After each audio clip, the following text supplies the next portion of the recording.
Hello and welcome back to Nathan Bell's podcast. Be sure to like, subscribe and share with your friends. Today, Nate would like to talk about Raygun. Right, today I'm going to talk about this whole Raygun fiasco at the Olympics. I haven't really been following it too closely, but I'm just going to say a few of my thoughts about what's been going on. Firstly, there's been a lot of hatred, and a lot of misinformation, a lot of people saying things which are just inaccurate. A lot of people spewing a lot of hatred and negativity. We don't need hatred and negativity. That's not necessary. But I will say a few criticisms of Raygun as well. One thing I want to say is people have suggested that it was Raygun's performance, which is why the Olympics won't include breakdancing next time round. I don't know if that's an accurate thing to say. I don't think the establishment of the Olympics is going to neglect this sport just because of the public fiasco around one poor performance. I know that apparently breakdancing isn't in the Olympics again next time. I think that's disappointing. I think it's great that the Olympics is modernising in this way, and that's what I really want to say in this video. When the Olympics included skateboarding, I think Tokyo was the first appearance of skateboarding in the Olympics. I was very excited to see that modernisation of the Olympics. Because a lot of people don't realise, but skateboarding is an incredibly difficult sport which involves a high level of skill and athletic ability, and I absolutely believe that it belongs in the Olympics. It's one of the most difficult sports you can do, and the tricks and the acrobatics that skateboarders do is incredibly difficult. So I was really happy to see the skateboarding included in the Olympics last time round, and as I understand it was in the Olympics this time as well. And I feel the same way about breakdancing. People might disagree, but it absolutely belongs in the Olympics. Again, a very, very skillful craft and art form, breakdancing, which takes a lot of talent and a lot of athletic ability, which is something that a lot of people couldn't do. They simply couldn't do these things. They couldn't do these moves. They couldn't do these performances. So I absolutely think breakdancing should stay in the Olympics, and I think it was great that breakdancing was included in the Olympics. And it's good to see the Olympics modernising. I think it's a good business decision for the Olympics to keep the Olympics relevant. And to keep the youth engaged with the Olympics. A lot of people are very resistant to change. I'm very pro-change and embracing change and moving forward, and accepting that it's a new generation now. It's not the old generation anymore. So we need things for the new generation to keep the Olympics modern. And to keep the Olympics relevant. But I have seen back to Raygun, I have seen snippets of Raygun's performance, and it didn't look too impressive. Like, I saw some of her flailing around, trying to spin around on her hands and her legs, and I just, it just didn't look like she really could do much breakdancing. She has said in a video that she went out and she had a good time and she had fun, but I'm not competitive and I'm not big on sport. I don't play sport, and I'm all about having fun and having a good time. And I do think sport should be about having fun and having a good game and enjoying yourself. But I also think, it's the Olympics. It's supposed to be for, I don't like the word elite. It always bothers me, but the Olympics is supposed to be for elite athletes who have trained for years, and develop their skills in their sport. And the Olympics is supposed to show off those people who are the absolute best at what they do at their respective sport. Even for a guy like me who's not really into sport and not really into competition, I can understand that the Olympics really isn't a place for amateurs. It isn't a place for people who can't do the sport that they're there to do.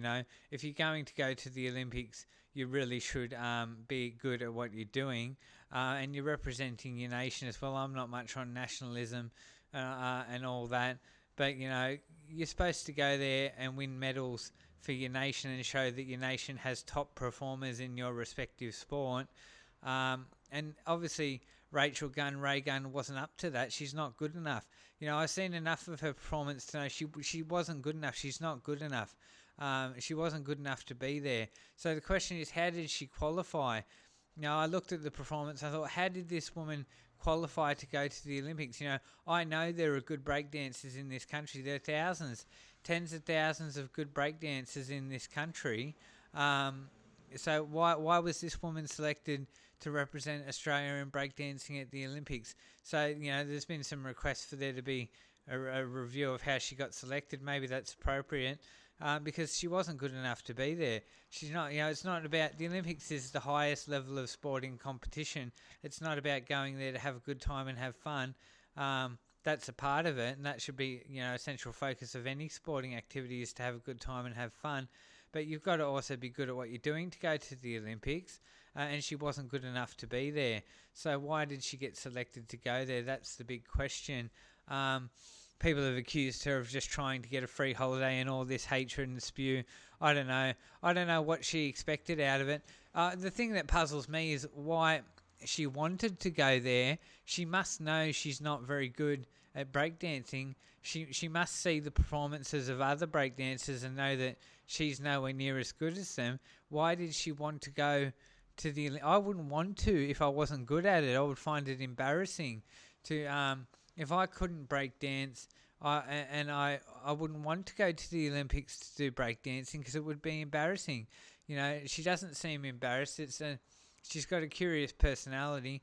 She doesn't seem embarrassed by her poor performance, which is strange because it's the Olympics and she wasn't up to the standard of the Olympics for the sport. But she seems okay with it. So it's interesting, this woman, and why she chose to go to the Olympics when she should know that she's not a very good breakdancer. I understand she has a PhD in studying dancing and dance culture, but that's got nothing to do with actually being able to dance. And a PhD in a thing like dancing, having a PhD in studying dance culture doesn't qualify you, doesn't mean you're a good dancer. So, I think the whole question of the whole fiasco is, why was this woman selected to go to the Olympics? I've heard the claim that the judge at the selection panel was her husband. I think that's false. I'd have to clarify that, but there's a lot of misinformation going around and a lot of false accusations going around about this. But what I really wanted to say in this video in general is not so much to criticise Raygun, even though I do think she wasn't good enough to be there, but just to say that I think it's great that the Olympics is doing this, and I hope we see more of this in the future with the Olympics. And I'd really like to see the Olympics reconsider scrapping breakdancing, because I think it belongs in the Olympics. It's an incredibly skillful art form, breakdancing, incredibly hard thing to do. And those people are extremely talented and extremely good dancers. So why shouldn't it be in the Olympics? Fantastic. Modernise, stay relevant, engage young audiences. It doesn't have to be the same thing for centuries and centuries. It can change and it can evolve and it can grow. So good on the Olympics for doing that and bringing breakdancing in and giving it a go. It was great to see Snoop Dogg open the performances. Wow, what a thing to see at the Olympics, Snoop Dogg opening the performances as the American mascot. Pretty surprising thing. Shows that the world is evolving and that the Olympics is trying to evolve. But just to finalise, I've seen enough of Rachael's dancing to know she wasn't up to the standard you'd need to compete in that level of competition in that sport in the Olympics. So why was she there? Why was she selected to represent Australia in that sport? I think that's the real question of the whole fiasco that needs to be answered. And we need to make sure that if we're sending competitors to represent our nation in the Olympics, that they're good at what they do, because to go to the Olympics, you need to be good at the sport you're there to play. You can't just be some amateur and go to the Olympics. That's, it's just a bit strange. I'm glad she had a good time and she had fun and she got to go there and enjoy herself, but it's just a bit strange to see someone who's not very good at what she does going to the Olympics, the highest level of competition in sport, and represent the nation. So there's some thoughts about Rachael Gunn, and the whole fiasco with breakdancing at the Olympics. Drop a comment.